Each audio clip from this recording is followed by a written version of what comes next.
Somos a força do coletivo. Somos a vontade de juntos fazermos mais. Somos a mão que incentiva. O primeiro passo de um salto. Somos a alegria do encontro. O espaço que se compartilha. O tempo que se doa. O futuro que se constrói. Somos histórias e transformação. Somos muitos. Somos o Instituto Unimed BH. Como é bom quando a gente constrói uma relação de confiança. Há 80 anos, a cultura inglesa vem junto com os mineiros, formando cidadãos bilíngues para o mundo. Acreditamos que a educação faz parte do crescimento de uma sociedade. Por isso, no nosso aniversário, o presente é para os belo-horizontinos.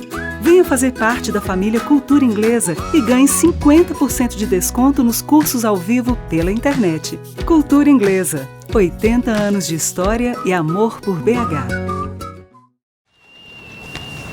A Melita tem sempre um café fresquinho para você sentir mais a vida.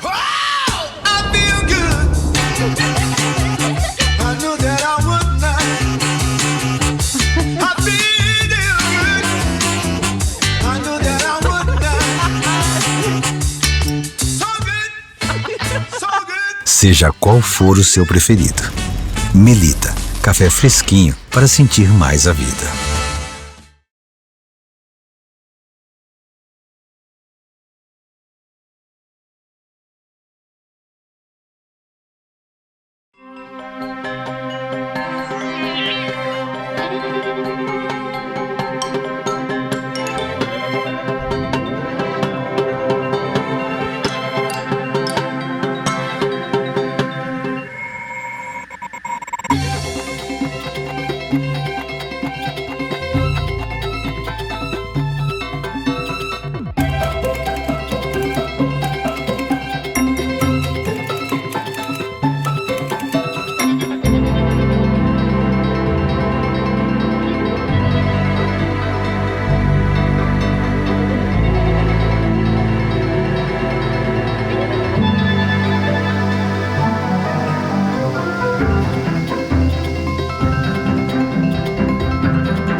Olá, boa noite. Iniciamos agora a temporada 2022 do projeto Letra em Cena, projeto literário realizado no Centro Cultural Unimed BH Minas, em Belo Horizonte.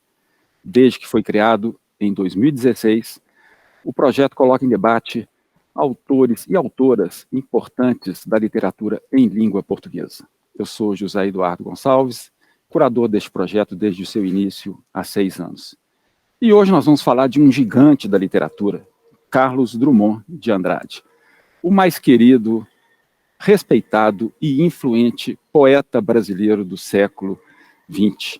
Este ano comemoramos 120 anos do nascimento de Drummond. Ele nasceu em Itabira, interior aqui de Minas, em 1902, e morreu em 1987, no Rio de Janeiro, cidade onde ele viveu a maior parte da sua vida. Já lá se vão 35 anos sem o poeta maior. E não só poeta.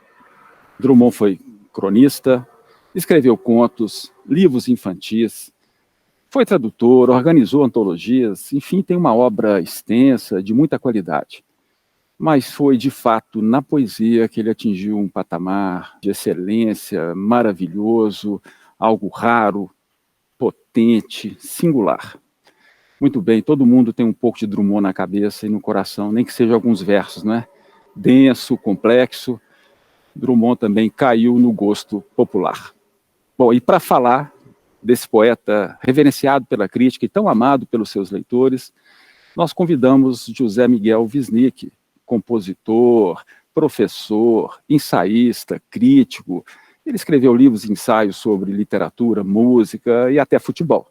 Bom, eu falo até porque futebol costuma ser muito negligenciado, né, pela nossa intelectualidade, mas não pelo Wisnik.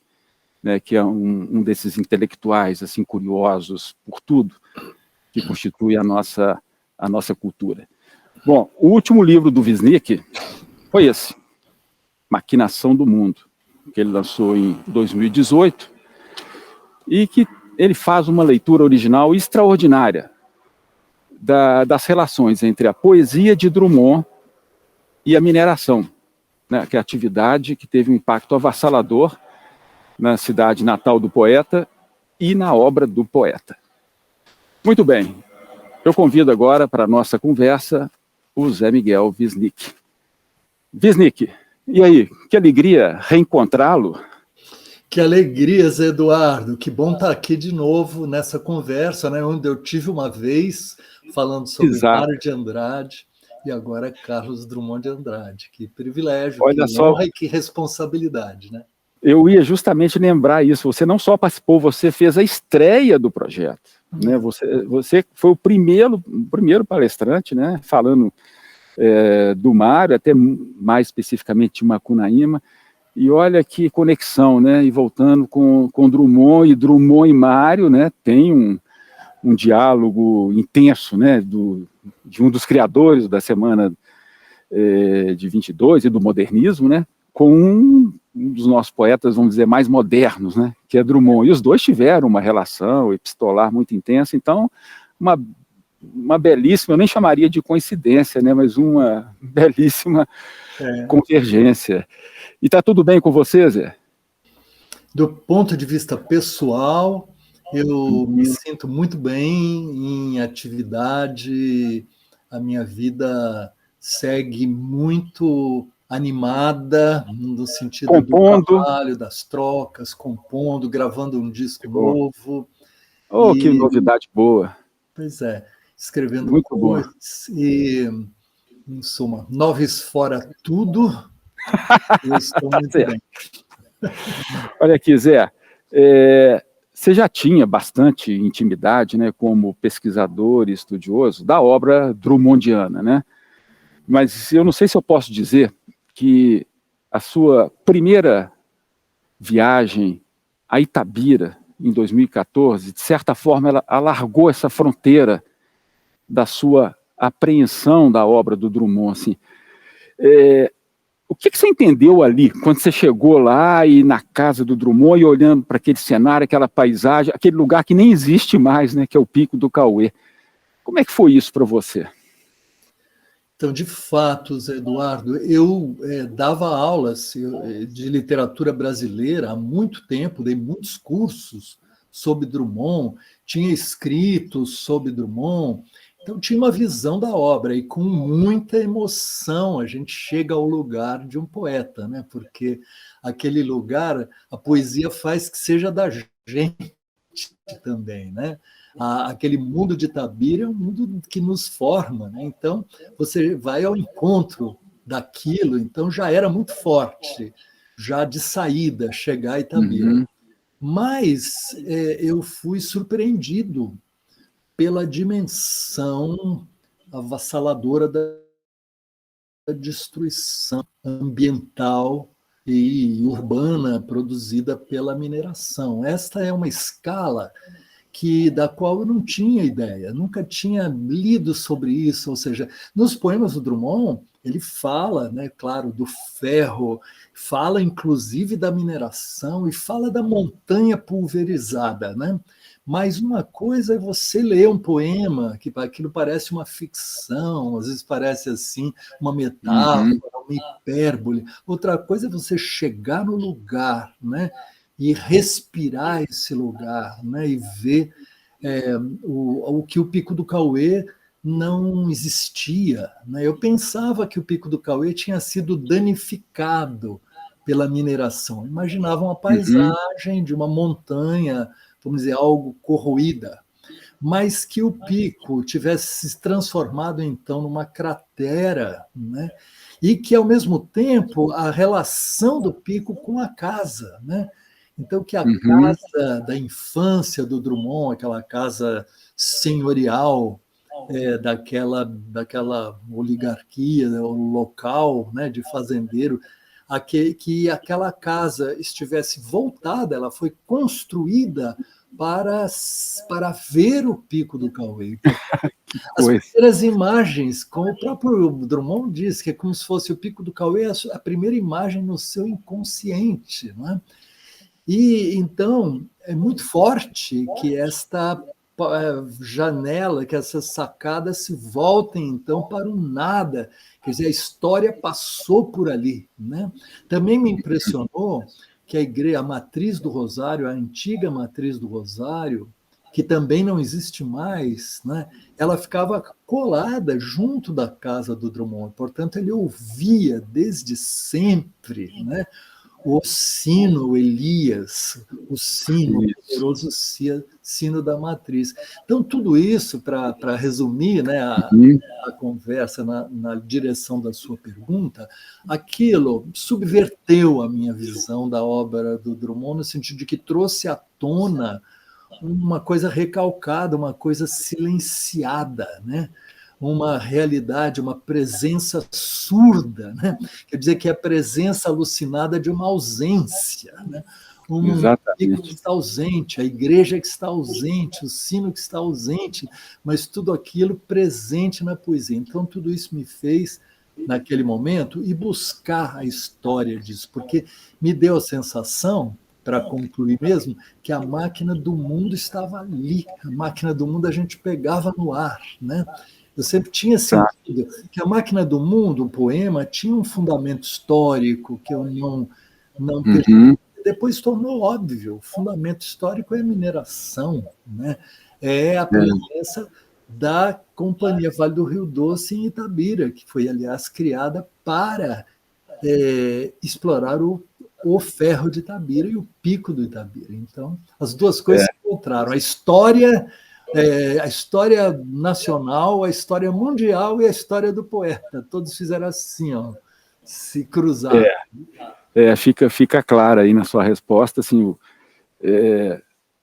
o impacto, né? E assim, é natural, né, Zé, que essa, vamos dizer, que essa coisa da mineração tão avassaladora, é natural que ela atravesse, que ela tenha uma repercussão enorme na vida daquele menino, daquele jovem, depois daquele adulto que, ao processar, né, toda a sua experiência de vida, transformou isso em poesia. A gente pode falar que ele respondeu a esta violência de uma forma poética?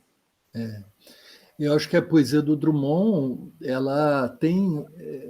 nem sempre de maneira explícita, né? Às vezes de maneira implícita ou surda, para usar uma palavra muito dele, né? A mineração está ali, de vários modos. Na poesia, nas crônicas jornalísticas, porque a certa altura, quando ele percebeu a dimensão do estrago, que ele percebeu quase sozinho, né? Isso não tinha eco no panorama da época, porque a mineração representava progresso, não é? Divisas, e alguma coisa que falar contra parecia quixotesco. Não é contra, ele falava sobre a dimensão, as consequências da mineração e a falta de responsabilidade que existia na exploração mineral e da ausência de contrapartidas, de limites e de contrapartidas. Então, tudo isso ele chamava atenção, né, bastante sozinho, apenas com alguns companheiros itabiranos, né, que se juntavam a ele nessa luta. Então, foi uma batalha também, não é? E ele contemplou tudo isto, quer dizer, o Pico do Cauê na sua versão original, a chegada dos ingleses, quer dizer, que compraram a mina, não é? A presença estrangeira à espera do momento em que a mineração começasse, e até ao período da guerra, quando veio a Vale, e depois a destruição do Pico do Cauê. Todos esses momentos estão pontuados na vida e obra do Drummond, seja na poesia, seja na prosa. Aquela cidadezinha, né, pequena, ali, aquela cidade qualquer, né, que o Drummond falava, de repente se viu no epicentro, né, de forças assim, tectônicas, né, globais, né, com essa atividade. E acho que é sempre bom a gente lembrar assim, do peso disso para o Drummond, porque talvez poucos autores tenham falado tanto do seu lugar de origem como Drummond, não é? Acho que é como se Itabira era o mundo cósmico, não era, Acho que essa Exatamente. expressão é sua mesmo, não sei, mas Itabira, essa pequena cidade, ela era ao mesmo tempo, né, aquele lugar provinciano, de origem da família, mas também era o lugar de onde ele olhava o mundo, né? Então tem essa coisa assim dessa história atravessando essa cidade tão importante para o poeta. Exatamente, Zé. Eu acho que ele já tinha, eu acho que essa volta, o sentimento do mundo, né, está em Sentimento do Drummond mundo. desde sempre. Quando a gente lê Boitempo, né, que é um livro já tardio, né, um livro Uhum. do homem maduro, mas que relembra uma autobiografia poética, né? E ele lembra a infância, ele fala de quanto ele ficava tomado pela ideia de que existia uma guerra mundial, a Primeira Guerra Mundial, né?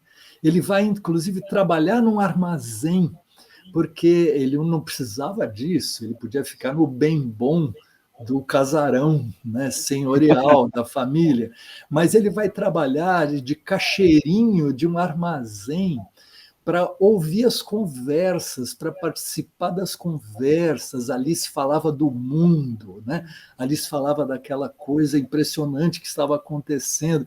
Então ele tem um sentimento do mundo, mas esse sentimento do mundo eu acho que também é marcado por esse outro lado, que o mundo vinha a Itabira, né? O mundo chegou a Itabira e está lá no primeiro poema dele para Itabira, que é Os Ingleses Compram uma Mina, né? Isso aconteceu ali na altura de 1910. Então, o Itabira estava no olho guloso do mundo, né?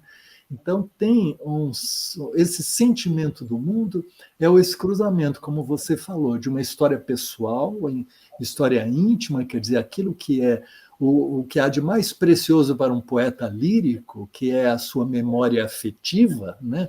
Toda ligada a Itabira, mas, ao mesmo tempo, este lugar sendo cruzado e tomado pela chegada de forças, que são forças do mercado mundial do ferro, né? Então, essas coisas se juntam e acho que criam ali um complexo no Drummond, como não há nenhum outro escritor, eu acho que na literatura brasileira, que tem uma relação tão profunda e obsessiva com o lugar de origem. Exatamente. Isso está muito presente, como você falou, desde o primeiro poema, né? E eu acho que aí a gente tem uma característica desse, vamos dizer, desse autor moderno, né? Que lida com essa contradição também o tempo inteiro, né, Zé? Assim, da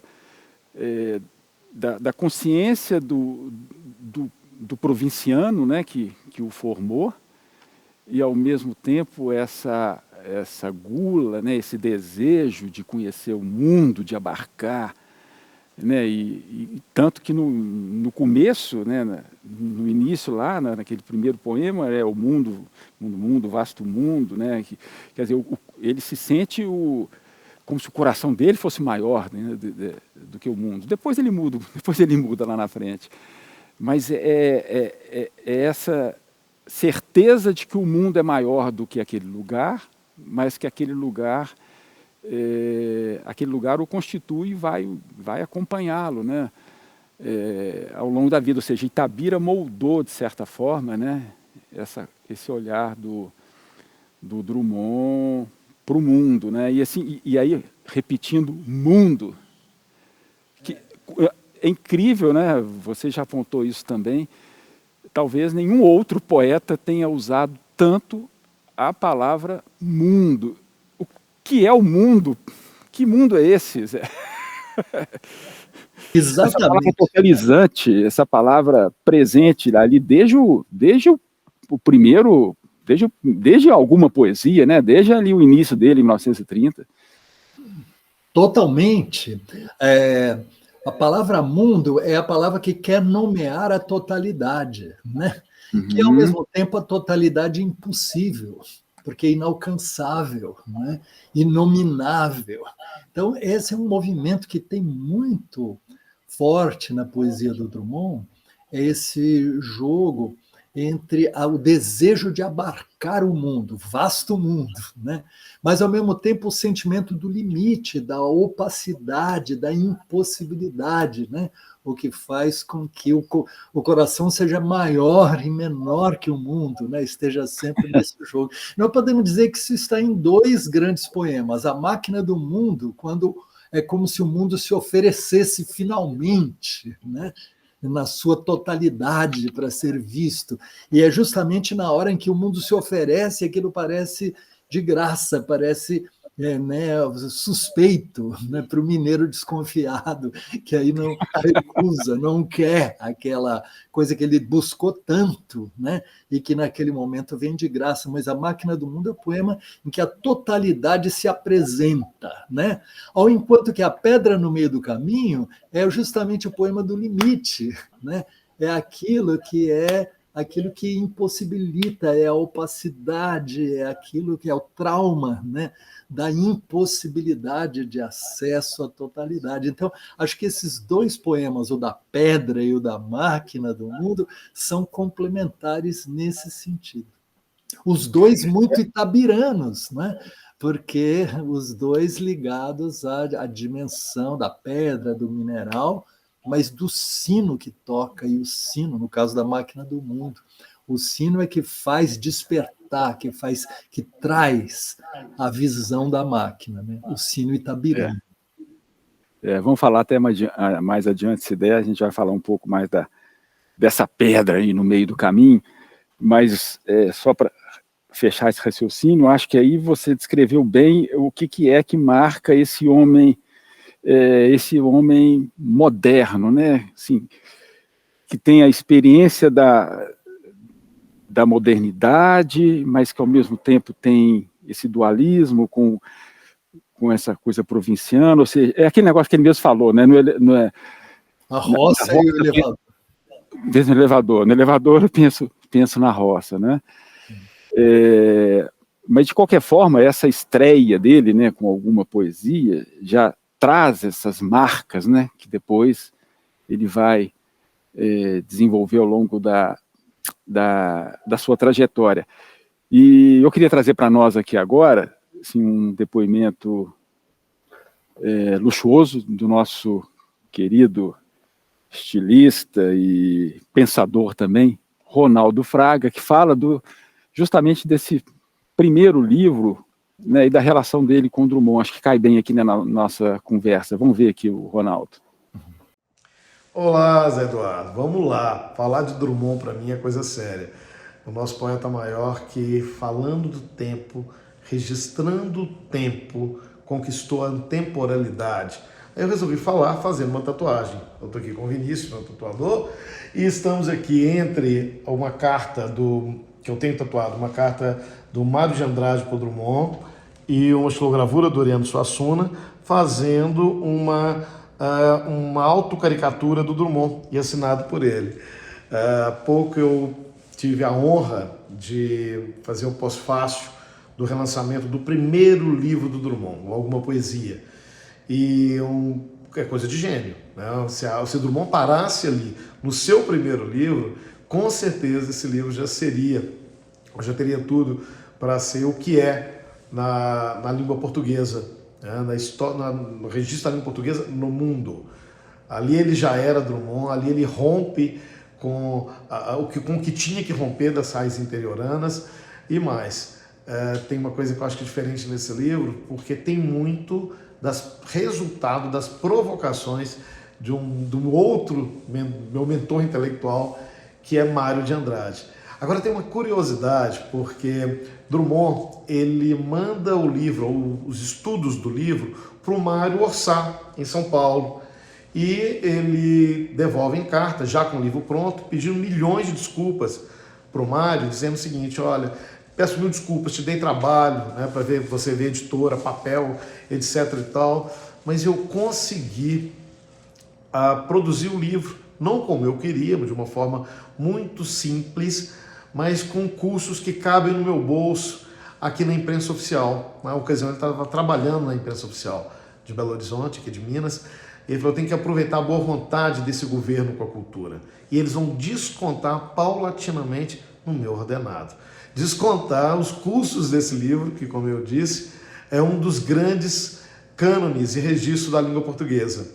E Mário recebe essa carta e fala, você gastou tempo demais pedindo desculpa, não tinha que desculpar de nada, porque o que eu queria é que esse livro saísse, que esse filho saísse. Mas o que me marcou, Drummond, foi que ao abrir o livro, antes de ler qualquer coisa, eu vi que você tinha dedicado a mim. A minha alma regozijou. Eu rolei no chão com tamanha vaidade que provocaste em mim. E é justamente com essas duas cartas, um trecho dessas duas cartas, que eu abro o pós-fácil e falo da importância do Alguma Poesia, não só para a história da língua portuguesa, mas ali se forjava o ideário de um país, né, de um Brasil. Ali se forjava ou se apresentava o nosso poeta maior, por mais que ele odiava isso. Ele dizia que quem chamava ele de poeta maior é porque nunca leu Manuel Bandeira. Mas é isso. Salve Drummond, Drummond todos os dias. E agora eu sigo, provocado por você, Eduardo, com o Drummond marcado aqui na minha pele. Essa pele que um dia não vai ser nada, vai virar nada, mas enquanto aqui estiver, vai ter Drummond e vai ter o meu poeta maior registrado com a sua caricatura feita pelo Vinícius. Valeu. Até.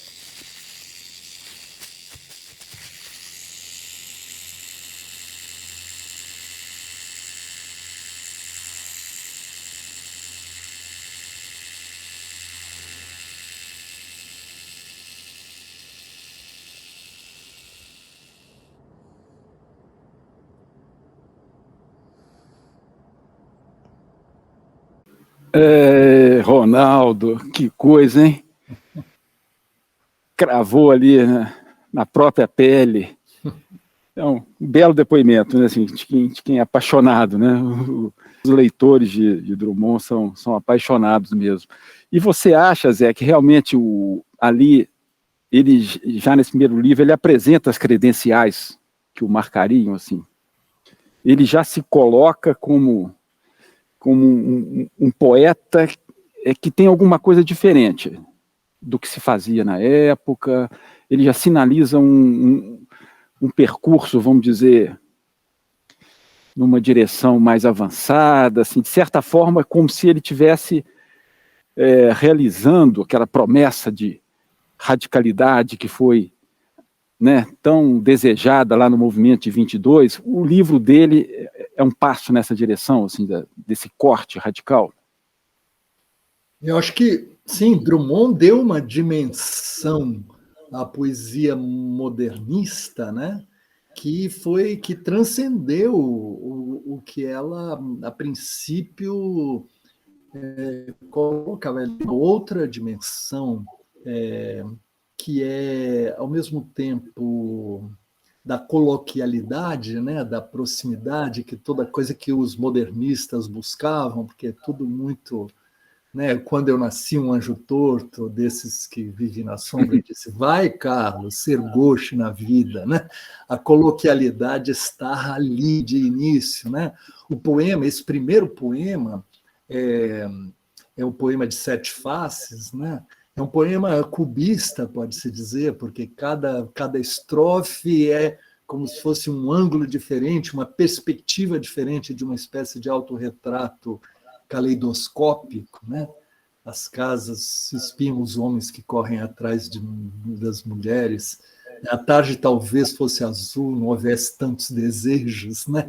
Segundo a estrofe. Mas aí ele vai mudando, e de repente, pai, por que me abandonaste? Se sabias que eu não era Deus, se sabias que eu era fraco. De repente, mundo, vasto mundo.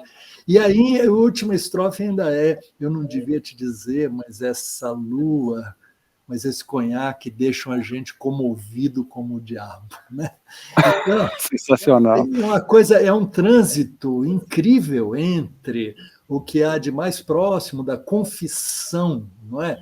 Coloquial, prosaica, com uma invocação de Deus, né? Fala consigo mesmo, com o leitor, mas com Deus, Pai, por que me abandonaste? Que é um grande tema, como diz o poeta Otávio Paz, da poesia moderna como um todo, a poesia moderna em sentido amplo, aquela que vem desde os primeiros poetas românticos radicais.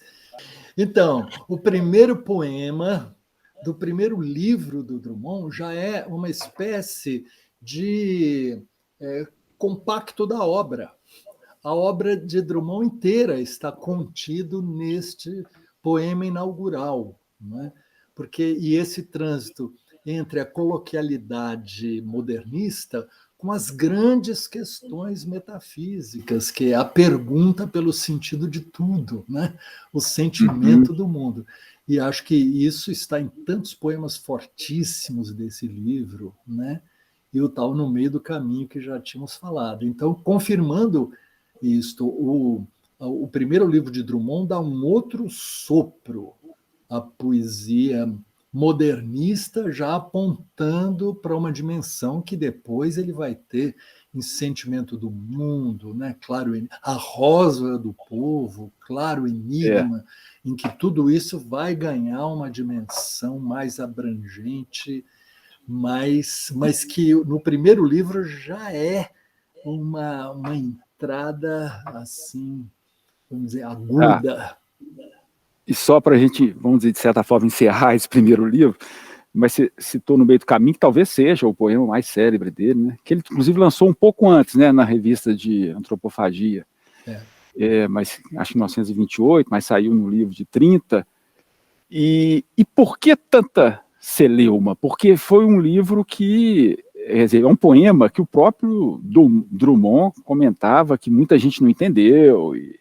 Onde é que está a questão ali? Porque o Nuno Ramos, no ensaísta, artista plástico, sensacional, ele diz que esse poema, de certa forma, funda, né, uma moderna poesia brasileira, né, alcançando um patamar assim, que nunca tinha, de complexidade, né, que ainda não tinha sido atingido.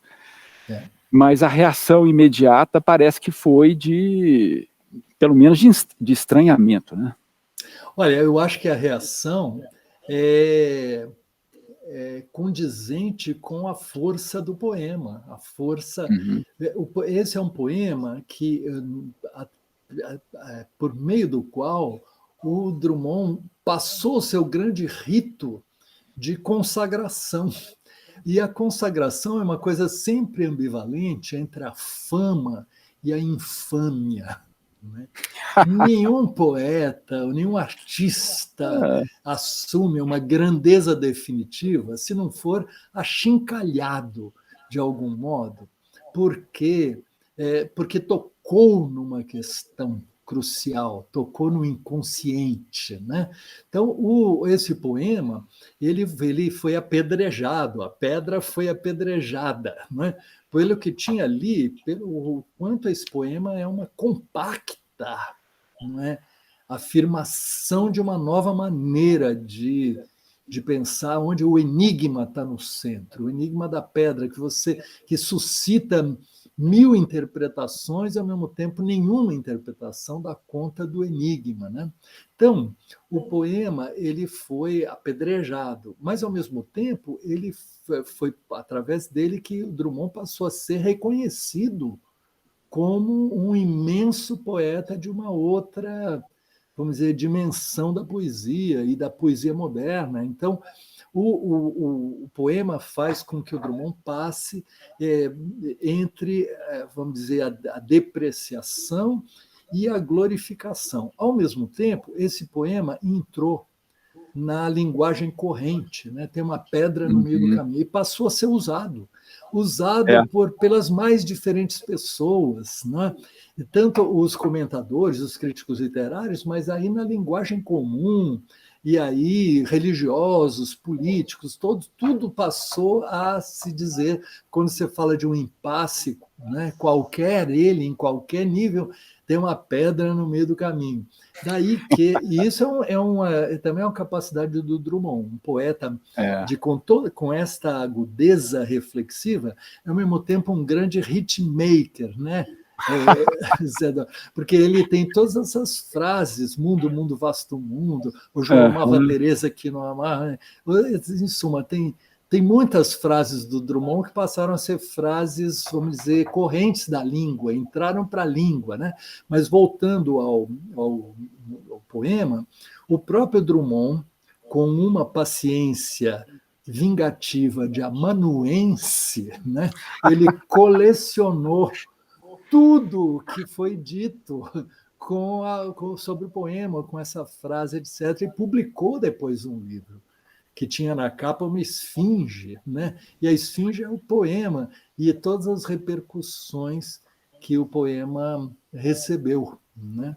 Mais tarde, inclusive, a Companhia Vale do Rio Doce fez uma publicidade, um cartaz que era contra o Drummond, na verdade, é uma exaltação da companhia contra o Drummond, usando o verso do poema. Então, o poema ganhou, volto a usar essa palavra, um caráter de consagração ambivalente, né?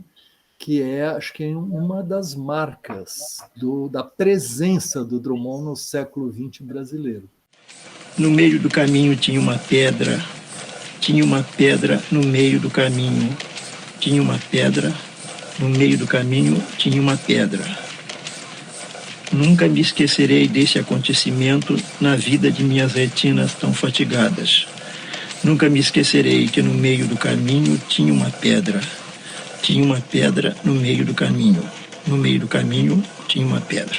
Este poema Pedra no Caminho, que ficou um tanto conhecido, realmente ele despertou um certo movimento, não digo de indignação, mas de irritação, porque ele era tão simples, era tão barato, por assim dizer, as palavras eram tão poucas, que as pessoas diziam, puxa, mas como é que isso pode ser um poema? Um poema tem que ser complicado, um poema tem que ter adjetivos brilhantes, tem que ter frases inteligentes, tem que ser notas eruditas. E o meu poema não tinha nada, mas exatamente a minha intenção era essa, era fazer um poema com o mínimo de palavras, bem repetido, bem massacrante, bem chato. E você citou aí, você falou dos bordões, né? Um dos mais conhecidos dele é o E Agora, José? Que é outra coisa também incorporada, né, vamos dizer assim, no nosso imaginário, assim, no nosso vocabulário cotidiano, né?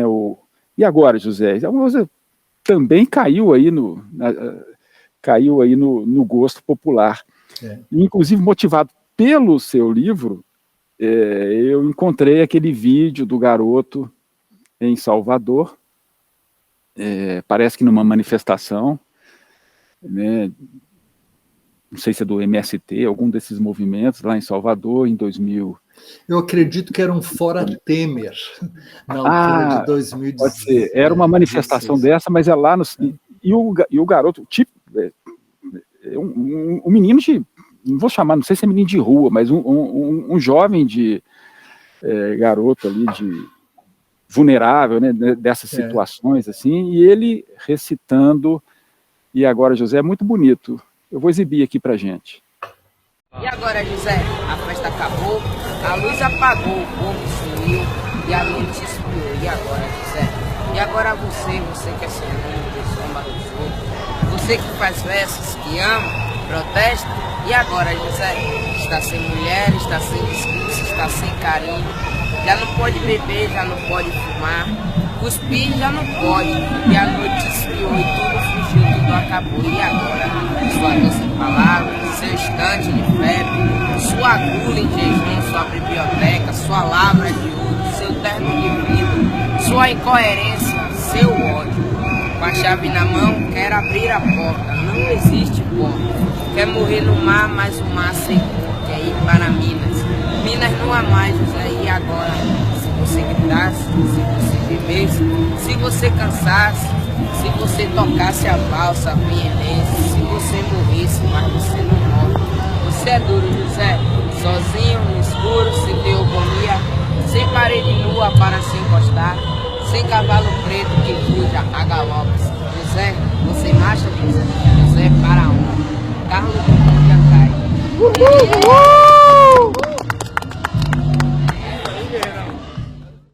E aí, Zé, você tem alguma notícia desse menino? Olha, Quando eu estive na Bahia, e eu fiz uma palestra sobre Drummond na Universidade Federal da Bahia, pessoas me disseram que esse menino tinha sofrido violência policial e que aquilo tinha traumatizado profundamente.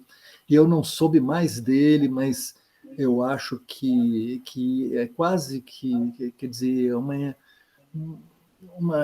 encarnação, né, da questão brasileira, porque esse menino é o que de mais precioso nós podemos ter, né? Que é uma criança, um garoto, ou um quase adolescente ou pré-adolescente, mas que, estimulado certamente por educadores, algum educador anônimo, né? Alguém que trabalhou, que levou poesia, né? Levou Drummond, e esse menino pega para si esse poema e diz com tanta vivacidade, né? Porque a graça da poesia é a possibilidade dela ser tomada por alguém. Toda leitura é uma leitura única, toda leitura é uma nova leitura, é um novo recado, né? Para usar uma expressão de Guimarães Rosa. E esse menino dá o recado do poema do Drummond, né? O recado passa por ele, e quando passa por ele, passa pelo Brasil todo, né? Por toda essa população que poderia receber uma educação que não recebe, mas o menino é a prova do quanto a poesia está viva, né? Como algo que pode ser realmente formadora, educadora, atual, né? Em vez de uma visão, vamos dizer assim, engomada e mumificada da literatura, como acontece muitas vezes na escola. Esse menino é uma lição para a escola brasileira, para nós que trabalhamos com literatura, com as letras, com a poesia e tudo mais. Ao mesmo tempo que o poema é a frase, é essa frase que diz, é a nossa pergunta, né? E agora? E agora? E ainda mais que você é José e eu também, né? É a pergunta da hora, né? É a pergunta da hora, né? Exatamente. E agora, José? Agora, Zé, você falou em recado. Que outros recados a obra do Drummond nos dá? Quer dizer, são tantos, né? Eu queria que você pontuasse, nos ajudasse a compreender onde é que ela é única, né? Onde é que ela se expressa de uma maneira singular, né? Ou seja, onde é que ela marca o seu território, né? Assim, desse homem moderno que nós já falamos, talvez também nessa poesia tão carregada de história, né? Você já falou disso aqui, né? Passa por ele, a Primeira Guerra, a Segunda Guerra, né, os períodos difíceis do país. Quer dizer, de alguma forma, ainda que não direta, essas coisas estão ali, né? Ele traz essas coisas para a poesia. Então eu queria que você comentasse um pouco, assim, desses recados que a poesia dele nos dá, das pistas que ele nos dá, para onde essa poesia nos leva. Então, essa é uma pergunta difícil, né? E que eu acho que ela não tem uma resposta, é como se a gente estivesse respondendo a essa pergunta todo o tempo da nossa conversa, né? Então, aqui nós damos como se fosse uma nova volta, né, na mesma questão. E que eu diria que tem uma coisa no Drummond que é esta dimensão de totalidade, uma dimensão totalizante, né? É uma poesia que tem fome de mundos, não é? E essa fome de mundos, ela se irradia por todas as dimensões da linguagem, né? Como eu disse, que pode ser desde a linguagem mais íntima ou a linguagem mais trivial, não é? A linguagem mais prosaica e coloquial, tudo isso é incorporado à poesia, mas, ao mesmo tempo, a dimensão social, a pergunta pelo coletivo, a indagação sobre o sentido da história. E essa dimensão sobre o sentido da história tem uma carga metafísica, né? Então, olha, Por isso ele é o poeta, é o mais poderoso e abrangente poeta brasileiro do século XX, e tem essa dimensão reflexiva, filosofante, não é? É uma poesia que reflete, né? Poesia que pensa, é uma poesia pensamento, mas, como é próprio da poesia, se não seria filosofia, seria outra coisa, ela não se desliga da experiência mais íntima, da experiência mais pessoal, né? Da dimensão mais pessoal, né? Daquele que fala e daquele a quem ele se dirige, né? Então, essa combinação de pessoalidade com reflexão, né, é alguma coisa que acho que o Drummond fez como ninguém. E isto, né, se desdobra em tantas faces. Né? Mas o primeiro poema já era o poema de 7 faces, que já, de algum modo, indicava isso. Agora, vamos pular lá para o Sentimento do Mundo, 1940, e vamos passar aqui uma leitura que o ator Odilon Esteves faz de Mundo Grande, né? Não é A Máquina do Mundo, né? É Mundo Grande. Então, vamos ouvi-lo aqui. Não, meu coração não é maior que o mundo. É muito menor. Nele não cabem nem as minhas dores.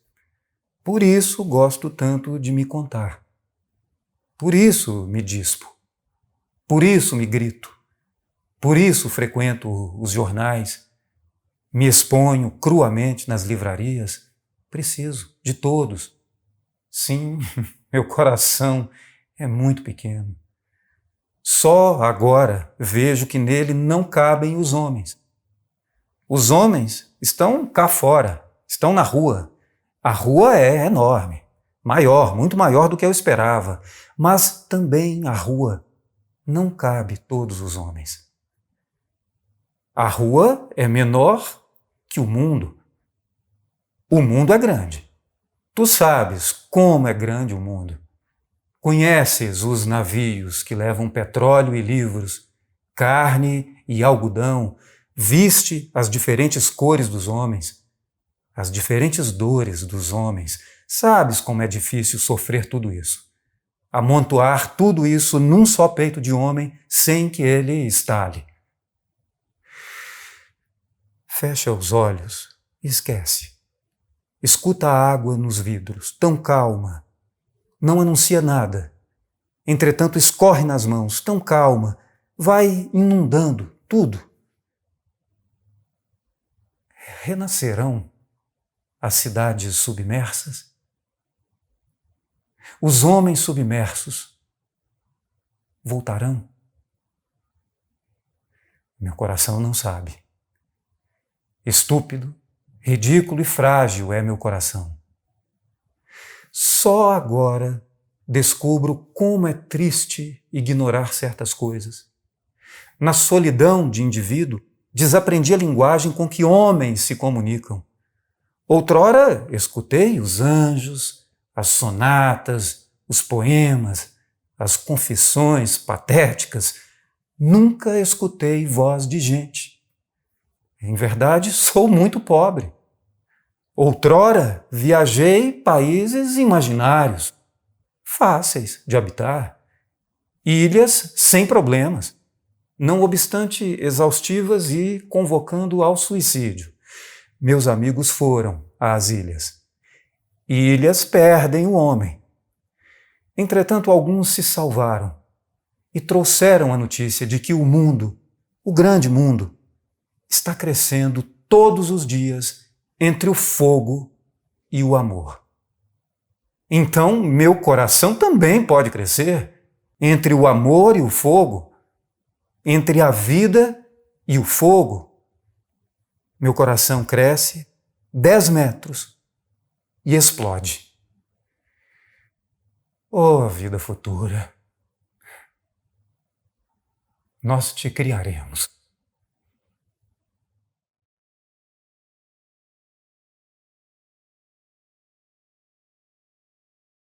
Bom, Zé, só esse poema já dá um programa, né, não? Olha, eu estou aqui emocionado com essa leitura, viu? É muito raro alguém ler poesia assim, né? Eu tinha conhecido o Odilon, quer dizer, não pessoalmente, eu vi a leitura que ele faz não é leitura, é a oralização da Terceira Margem do Rio, né?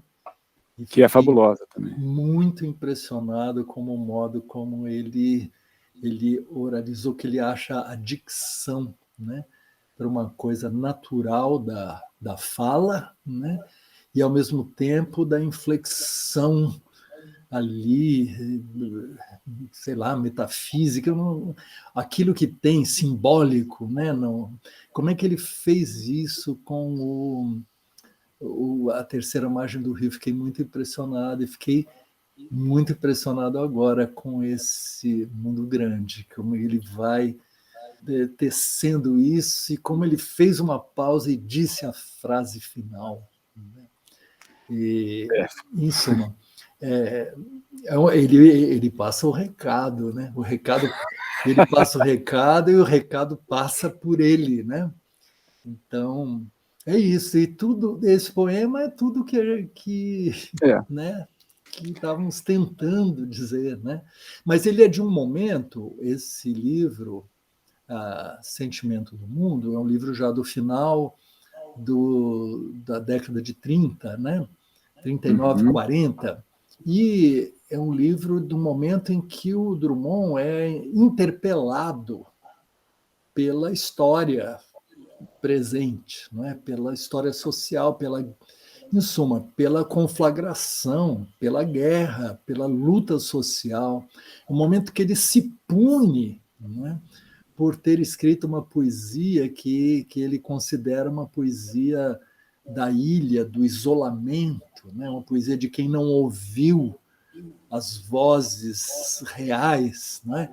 E O Sentimento do Mundo é um livro em que ele quer se banhar do mundo, se banhar no mundo, viver esta onda histórica, né, avassaladora, que está nesse livro, estará no Rosa do Povo em seguida. Então, toda a questão do mundo ser grande ou pequeno, né, como do coração ser grande ou pequeno, é essa relação que a gente estava tentando falar, do poeta com a totalidade, sem nunca perder o vínculo com a subjetividade, que afinal a essência do lírico é a expressão do social pela subjetividade, né?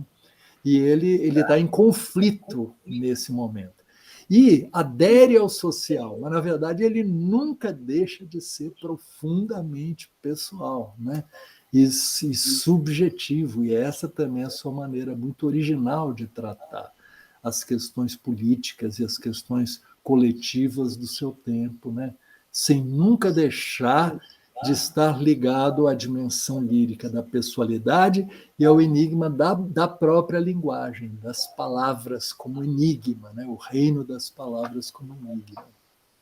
Agora, é inevitável, né, continuando nesse percurso, a gente chegar aí até a Rosa do Povo, que é 5 anos depois, né, 1945, onde a dimensão, vamos dizer, política, social, fica mais evidente, não é, Zé? Assim, há realmente ali um poeta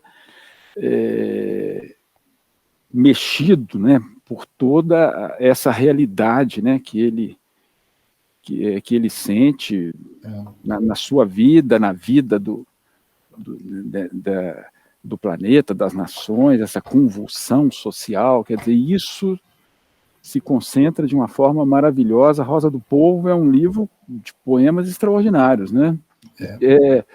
E, sei lá, é uma aula de como fazer uma poesia, não sei se o termo é engajada, mas sem ser panfletária, né? Uma força poética extraordinária, mas uma obra com um recado, né? Vamos dizer assim, mais político, mais social. Queria que você falasse um pouquinho da Rosa do Povo, assim, de modo geral. Então, é um livro em estado de emergência, né? Porque é um mundo conflagrado, um mundo em chamas, né? o mundo, o sentimento do mundo do poeta que sempre, né, se vinculou a esse sentimento, mas esse sentimento é, em suma, potencializado tragicamente pela guerra, né? Ao mesmo tempo, a situação do Brasil, a ditadura, né? O espião janta conosco, né? Tempo de homens partidos, então a luta política no Brasil, mas todas essas questões que fazem com que esse seja o mais forte exemplo de poesia política, de poesia engajada no Brasil. Mas, como você disse, absolutamente não panfletária, porque a poesia panfletária seria aquela que toma, ela se transforma, ela adere aos slogans, aos lemas, né? Às chamadas de ordem, as palavras de ordem, portanto, aquelas palavras que já estão prontas para invocar as questões políticas, né? Os grandes temas políticos.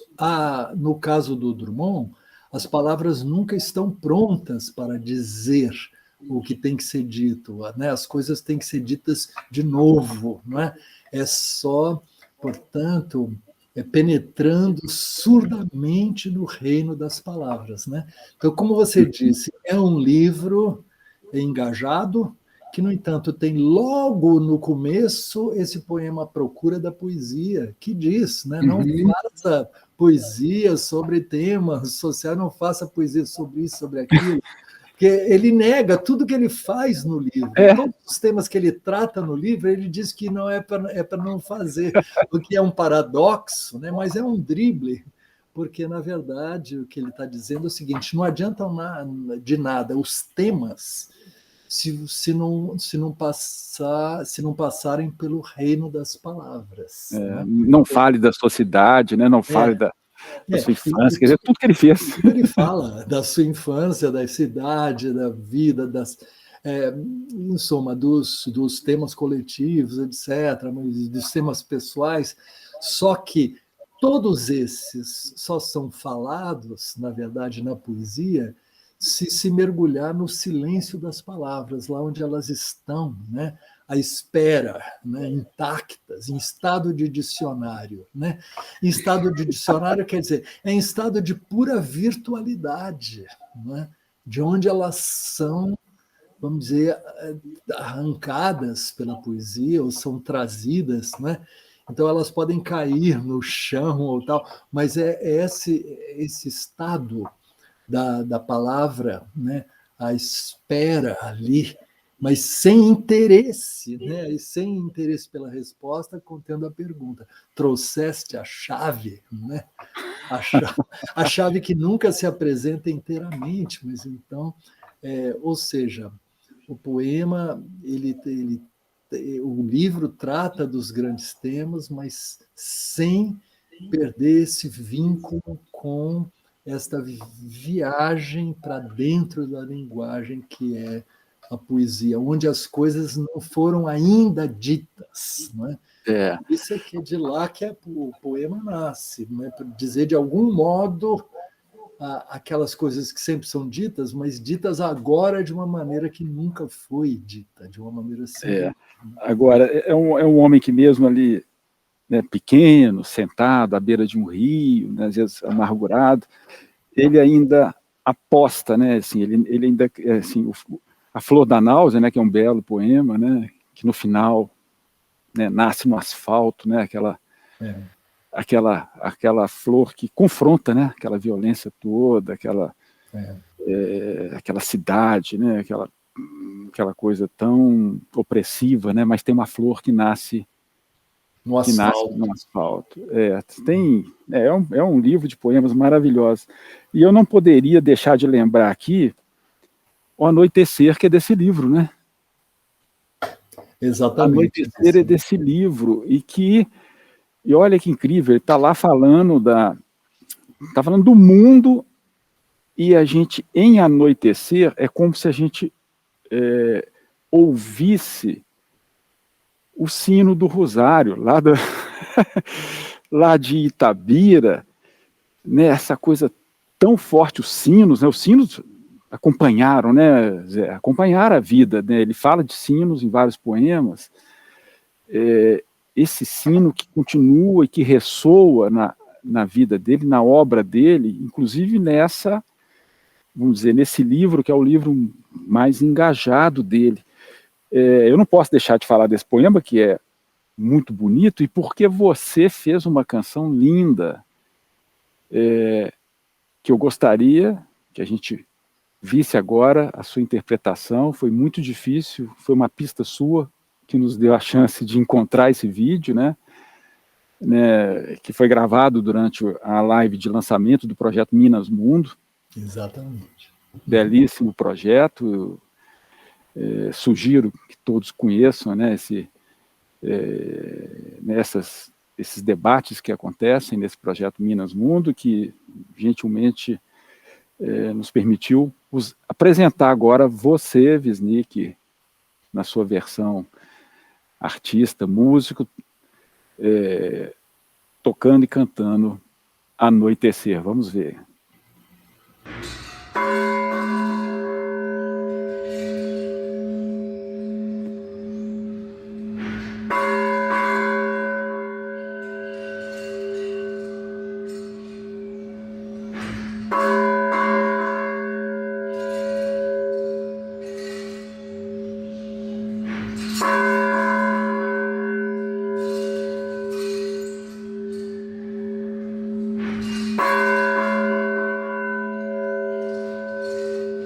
É a hora em que o sino toca, mas aqui não há sinos.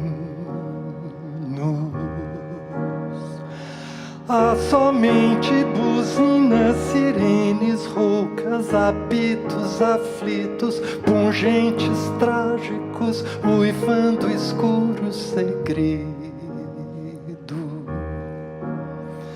Dessa hora tenho medo. É a hora em que o pássaro volta, mas de há muito não há pássaros. Só multidões compactas escorrendo exaustas, como espesso óleo que impregna o lajedo. Dessa hora tenho medo. É a hora do descanso,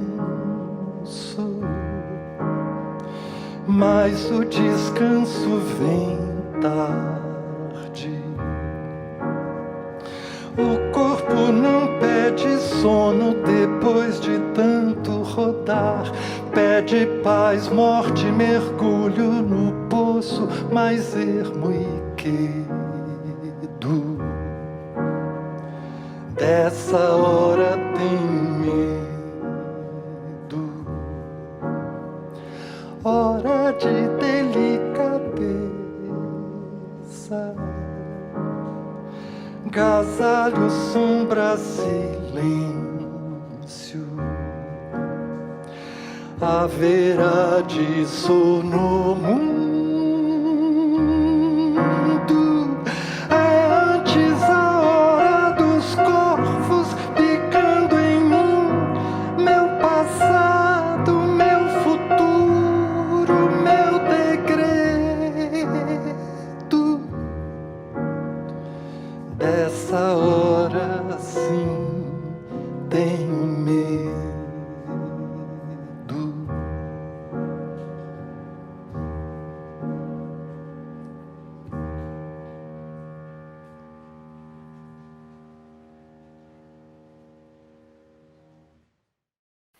Zé, então, assim, voltando, eu acho incrível como nessa música a gente sente ressoar o Elias, né? O sino do Drummond, né? Que nós vimos aí, você teve a honra, né? O privilégio de tocar, né?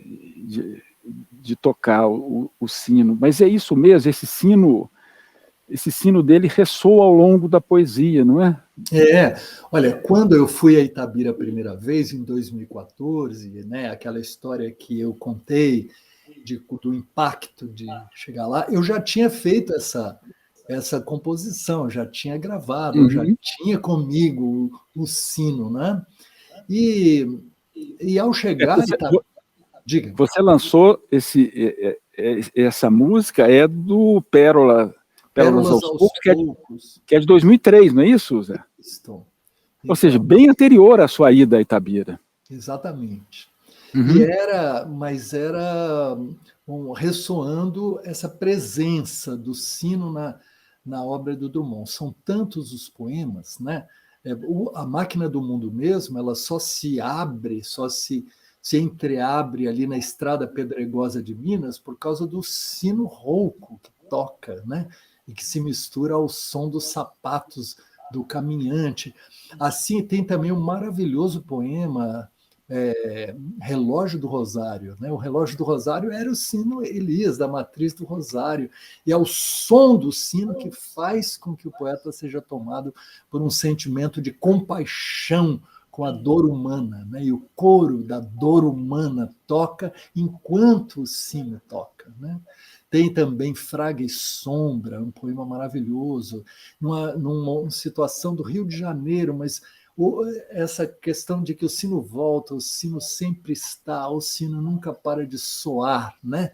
E isto, ao ir a Itabira, que eu vi que a Igreja do Rosário, como eu disse, era junto da casa do Drummond, a casa onde ele morou desde os 2 anos de idade. Então, antes dele saber que ele era ele, né? O sino, né? Assim como a voz da mãe, né, se diz que é aquilo que é a música da língua, sempre está para nós na voz da mãe, ela vinha junto com o sino, né? E isto, então, é uma lembrança profunda, né? Que fica ali soando sempre. Então, quando eu fui a Itabira, eu busquei logo saber onde estava esse sino, e aí que eu soube que a matriz era junto da casa, mas que tinha tombado, e segundo se diz, teria sido tombada essa matriz do século XVIII por causa das próprias dinamitações do Pico do Cauê, ou seja, essa história envolve a mineração. Então, ficou essa pergunta, a igreja não existe mais, o sino não existe mais, né? Só que agora, na última vez que eu fui, acho que em 2019, que eu fui a Itabira,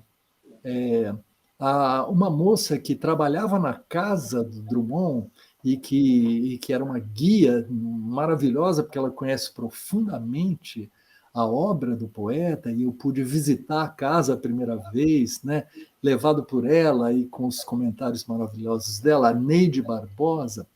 Ela, nessa viagem que eu fiz, ela me disse, olha, eu descobri que o sino está, sim, na atual igreja que foi construída no lugar da antiga matriz do Rosário. Só que ninguém dava atenção, ninguém sabia, ninguém falava, ou seja, que aquele sino que tem essa importância histórica, né, que é um patrimônio material e imaterial desta memória coletiva, está na obra do grande poeta.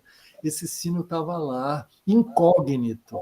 Mas foi aí, então, que eu pude, né, ter a emoção de tocar, eu mesmo, tanger o sino Elias, né, e ouvir o som poderoso e as inflexões dele, e inclusive ver que o som, o sino, Zé, estava na mesma tonalidade da música. Incrível, isso é incrível. Isso já é mágica mineira, só em Minas Gerais isso acontece.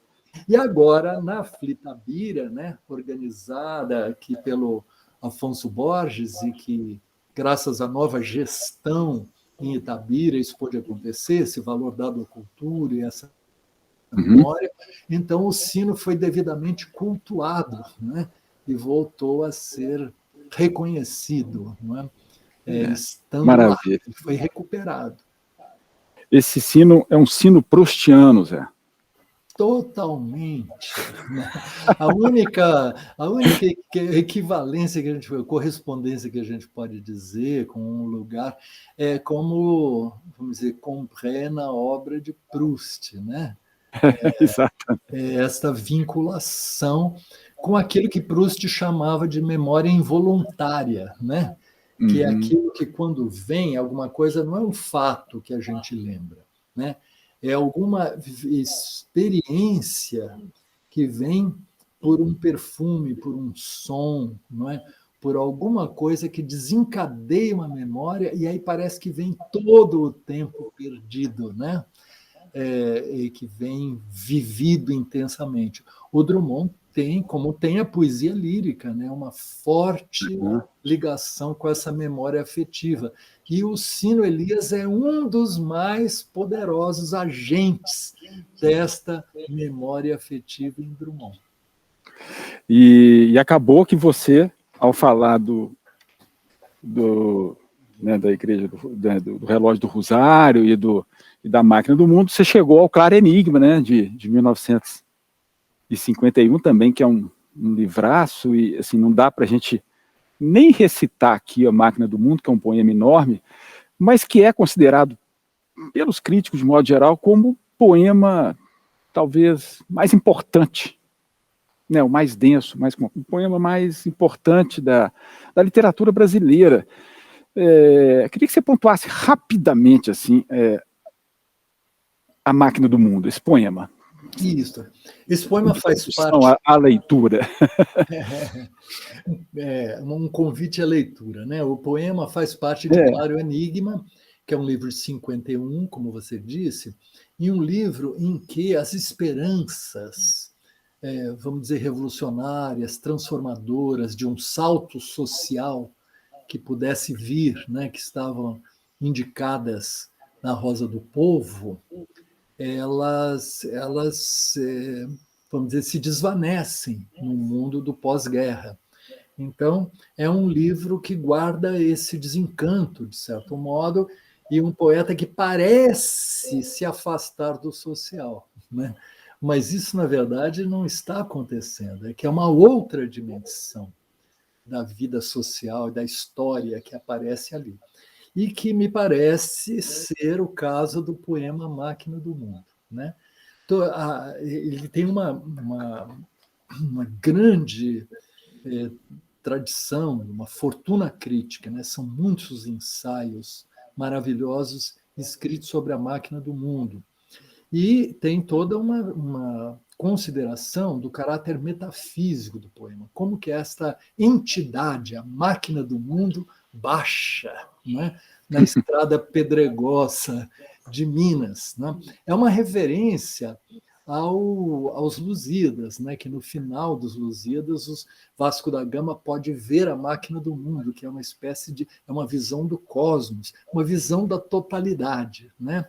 E que remete ainda a Dante Alighieri, a Divina Comédia, e uma visão da totalidade. São poemas em que a totalidade, afinal, ela aparece epifanicamente, né? Só que Drummond é um poeta moderno, e nós, os modernos, não temos essa graça da epifania. A totalidade não se apresenta. Nós vivemos num mundo descentrado, um mundo da simultaneidade fragmentária, né? Não temos acesso a uma visão da Máquina do Mundo. E, no entanto, no poema, não é? Ironicamente, enigmaticamente, a Máquina do Mundo se apresenta. Como foi possível, não é? Ainda mais para o mais cético dos poetas. Então, isso leva a toda uma consideração, uma reflexão da crítica literária sobre o sentido desta aparição no poema do Drummond e, ao mesmo tempo, da recusa, né? A razão da recusa pela qual o poeta não toma para si a máquina que parece se apresentar inteira, né? Então, me pareceu, e a partir daquela estada em Itabira, alguma coisa se confirmou em mim, que era a de que a Máquina do Mundo era um poema metafísico, dentro de uma tradição metafísica, mas que tinha ali um fundamento histórico e social. tinha um enraizamento histórico, e que foi o insight da estada em Itabira, que é esse enraizamento histórico que motiva o poema é a implantação da plataforma extrativa mineradora em Itabira, né? Correspondendo a uma presença do mercado mundial e de uma máquina técnica, né, que vinha explorar a ponto de atacar o que havia de mais precioso naquela memória coletiva e na memória pessoal, que é a própria montanha, o Pico do Cauê. Então, eu acho que o poema é escrito sob esse impacto. E esta é a tese, a grande ideia que eu procuro desenvolver no livro todo. O livro todo é como se fosse o contexto de um poema, né? Como que toda a história da mineração em Itabira vive o seu momento, vamos dizer assim, de mais impactante quando ele vai a Itabira, porque aí, quando eu fui pesquisar, eu vi que ele foi a Itabira, né, algum pouco tempo antes de escrever o poema, de publicar o poema no Jornal do Brasil, e ele vê a cidade pela primeira vez, do alto, porque ele foi num aviãozinho, e ele vai de Belo Horizonte a Itabira, vendo Minas, né? Ele tem uma visão, podemos dizer, da máquina do mundo mineira, Zé Eduardo, ou seja, da totalidade de Minas. E, ao mesmo tempo, é nessa viagem que ele vê o pico sendo dinamitado. Então, é como se ele visse a totalidade e, ao mesmo tempo, a fragmentação e a destruição trazida pela técnica e pela exploração, pelo capital. E acho que o poema traz marcas, não é? Muito cifradas, não é? Como claro enigma desse choque. Ele é uma elaboração desse choque. Mas é também uma impressionante epifania da máquina do mundo contemporânea, como não se encontra na poesia moderna com facilidade, uma visão da totalidade. Tem 7 estrofes do poema em que esta visão é descrita. Maravilhoso.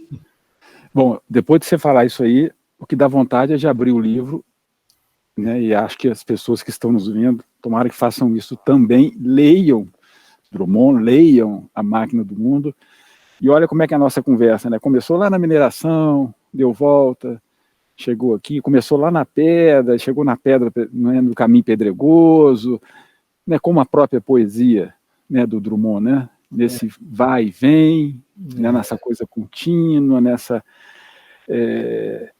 geografia, né, que se movimenta, que sai do lugar, mas está aqui também. Bom, eu acho que acabou sendo uma conversa bem poética. Eu tô muito feliz assim, com essa nossa conversa, e acho que a gente passou assim pelos pontos principais, porque, na verdade, se a gente for falar, tem tantos outros livros bons dele, né? Eu gosto muito de Boitempo. Pois é. Né? Tem livros. Inclusive, em Boitempo tem cenas onde ele narra a chegada dessas figuras, dos compradores de terras, compradores das minas, das jazidas, dos modos como os capiaus, né, locais foram enganados, achando que estavam fazendo um grande negócio e estavam vendendo aquelas preciosidades. Em suma, tudo isso continua se interligando, né, Zé? Exatamente. Bom, você, para a gente dar um fecho aqui na nossa conversa, Drummond, hoje, mais que necessário, não, Zé? Assim, a poesia é necessária e Drummond é necessário. A poesia é necessária porque é uma prova, né, a poesia do Drummond, de quanto ela tem, quer dizer, ela nos faz ver a experiência histórica de uma maneira que é, ao mesmo tempo, concreta e, ao mesmo tempo, ampla, né? Porque toda essa história vai bater nas tragédias, das catástrofes criminosas de Mariana e Brumadinho. que não são senão a extensão da mesma história, daquilo que o poeta estava dizendo.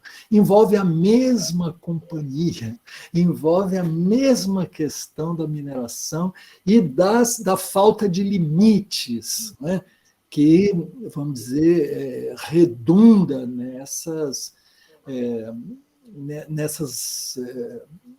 catástrofes e nessas ameaças que estão ligadas à destruição do meio ambiente, a esse acúmulo dos rejeitos que ficam ali como castelos de cartas, né? Nessas barragens a montante, e tudo isso como resultado de coisas que Drummond estava falando sozinho nos anos 1950. Estava falando como um polemista no jornal, né? Mas estava falando na poesia também. Não é? E tudo isso só confirma o que você estava dizendo, o quanto é importante que a poesia, né, engrandeça a nossa experiência. Né? O poeta Wallis Salomão tem um poema que diz, lendo CDA, lendo Carlos Drummond de Andrade, e ele diz que a poesia de Carlos Drummond é pico de tabira que máquina mineradora não destrói. Ou seja, que maravilha. A poesia resiste a isso como um bem precioso, né? Que nos faz olhar esse tempo histórico e faz olhar o tempo que estamos vivendo. Vamos seguir com a poesia, vamos seguir com a arte. E antes de terminar, é uma surpresa para você. Você gostou tanto da leitura do Odilon que nós vamos fazer uma surpresa para você agora. Olha aí. A primavera é quando ninguém mais espera. A primavera é quando não. A primavera é quando do escuro da terra acende a música da paixão. A primavera é quando ninguém mais espera e desespera tudo em flor. A primavera é quando ninguém acredita e ressuscita por amor. A primavera é quando ninguém mais espera. A primavera é quando não. A primavera é quando do escuro da terra acende a música do tesão. A primavera é quando ninguém mais espera e desespera tudo em flor. A primavera é quando ninguém acredita e ressuscita por amor.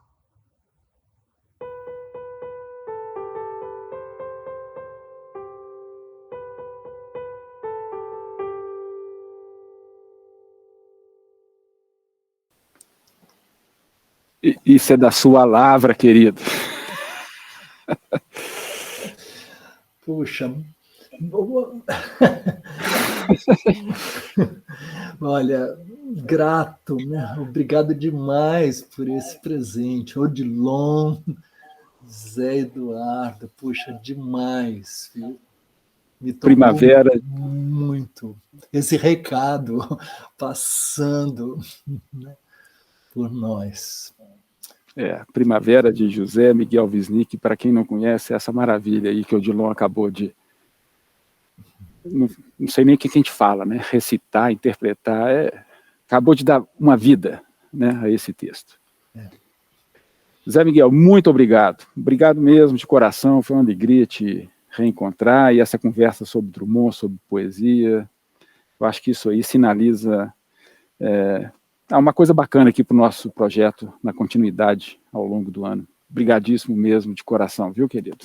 Eu que agradeço, querido, a você, a todos que nos estão assistindo, todos e todas, e que bom saber que Letras em Cena continua atravessando, né, os tempos, é isto que precisa acontecer. Então, é isso. Beleza. Até um próximo encontro, um grande abraço. Abração. Até mais. E encerramos aqui Letra em Cena de hoje com o José Miguel Wisnik, falando de Carlos Drummond de Andrade, É isso, teremos vários encontros ao longo de 2022. Muito obrigado pela sua presença e até breve.